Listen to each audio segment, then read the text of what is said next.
Good morning. Tyrone and Cynthia Temple seem like an ideal couple. They're young, up and coming, and looking forward to having children. But three miscarriages have left Cynthia emotionally frail. And when her father shows up for a long awaited reunion with his girlfriend in tow, things go from foul to foul play. The play is very much an emotional roller coaster for the audience. The show deals with situations of mistaken identity, time lapses, and hidden motivations. It's set in 1937 in the quaint city of Coeur d'Alene, Idaho. Act 2, Scene 1, the scene opens on the dimly lit den. It is 1:30 in the morning and the house is quiet. After a few moments, a figure appears in the doorway. It is Rosalind, who is carrying a glass of milk as she approaches the window. It's you. You startled me. Forgive me, but I'm a light sleeper. The slightest noise stirs me. I hope you don't mind my raiding your kitchen. It's perfectly all right. There are no trespassing signs. Are you not feeling well? Just a little anxiety. Whose revolver was she carrying? Mine. I apologize for the scare, but I assure Cynthia wouldn't harm a fly. That's a comfort. I'm curious. Was it loaded? Yes. All my guns are loaded. You never know when you may need one for self-defense. Yes, of course. Imagine fumbling in a drawer for cartridges with a prowler on the loose in the middle of the night. You can't very well ask them to be patient as you load each chamber, can you? I might have been a burglar.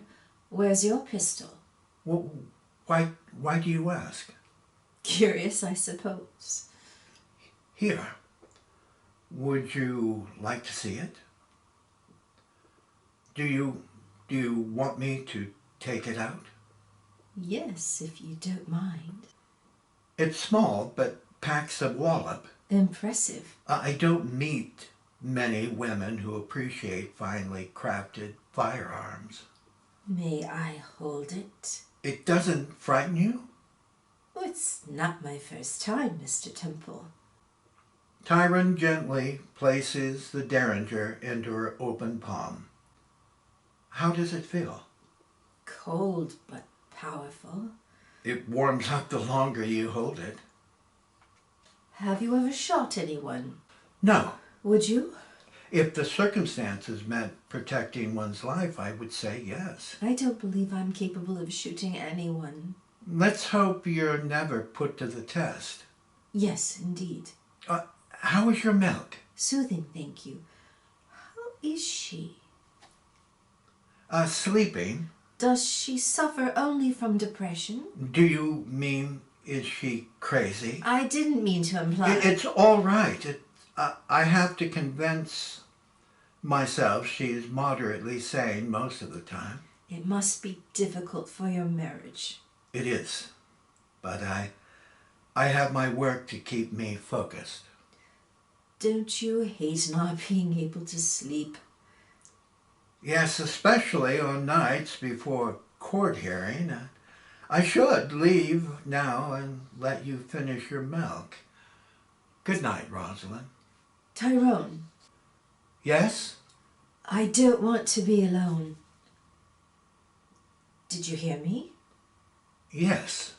Will you stay with me? I promise to behave. Yes. For a few minutes. Thank you. Being by myself has always troubled me. If anyone should see us, they might misconstrue what we're doing. Entirely innocent, don't you think? Of course, but it's late. You're scantly dressed and we're incriminatingly alone.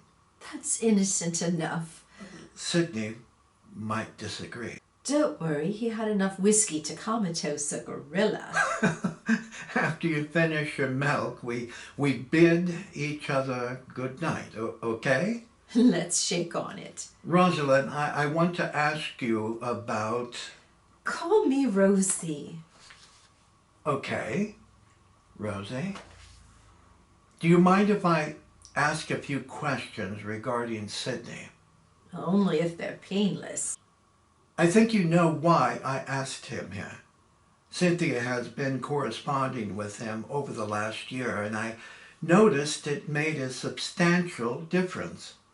Their communications brought issues to the surface that she had kept buried for a long while. Dr. Brown suggested this was a healthy sign of improvement and encouraged me to take it a step further by inviting him for a visit. I've got to be honest with you, Rosie. Everything I've heard about him has been negative, and I'm not sure I like him, or for that matter, want him around Cynthia. That's not surprising. It's not? He's like boiled okra. You either love it or you hate it. There's no middle ground when it comes to Sydney. You've noticed I'm not his favorite buddy. In fact, he loathes me. If he loathed you, he'd sever all communications. Consider yourself lucky he's still talking to you. He's not easily approachable, is he? No. Was it a mistake asking Sydney to come? I don't know, was it? You know him. I don't. The first step in knowing Sydney is realizing nobody knows Sydney. That's ridiculous. How can you possibly not know the man? Well, I've known my boss for 10 years. I couldn't tell you what color his favorite boxer shorts are. Some things are just kept a secret. You perplex me. Why? You're his fiancée, yet you hardly know him. I find it difficult to believe. What secrets are you withholding? We have no secrets. Oh, you know you're fibbing. Excuse me? Does your wife know how many women you've slept with? You're accusing me of infidelity. Strangely enough, yes. After you finish your milk, please turn out the lights. Good night, Rosalind. Don't go. Are you crazy, or is it just bad manners? Oh, maybe a little of both. Don't you think? I'm not accustomed to complete strangers accusing me of being unfaithful to my wife. Apparently, there are more than just miles separating Coeur d'Alene from New York City. What an interesting evaluation.